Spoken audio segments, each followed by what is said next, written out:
baik-baik. Baik-baik.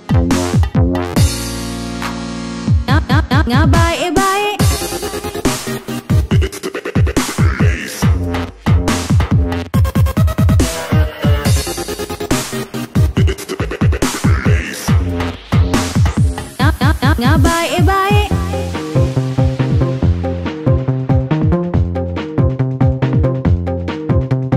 Tak usah duk cara, kalau ada hak kenyik mata, jangan mudah wi kena besa. Tak usah tebing wak kira, pujuk ke jate-jate boyo.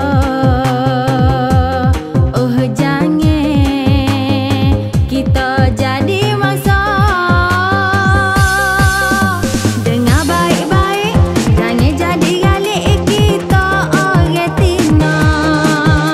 Kalau tak ada nyakit, jangan cari nyakit, takutnya jadi nyonya. Tilik kena tilik, walau nampak baik, jangan mudah caya.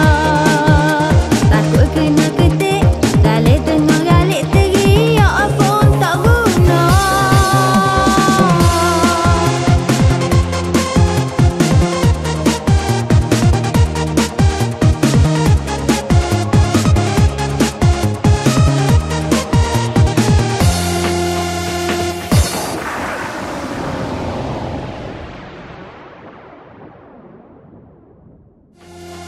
Okay, hai, Assalamualaikum. Okay, sepas sekali saya kita, hak mana nak hantar barang, nak apa barang boleh PM Kasyah 727 Transport.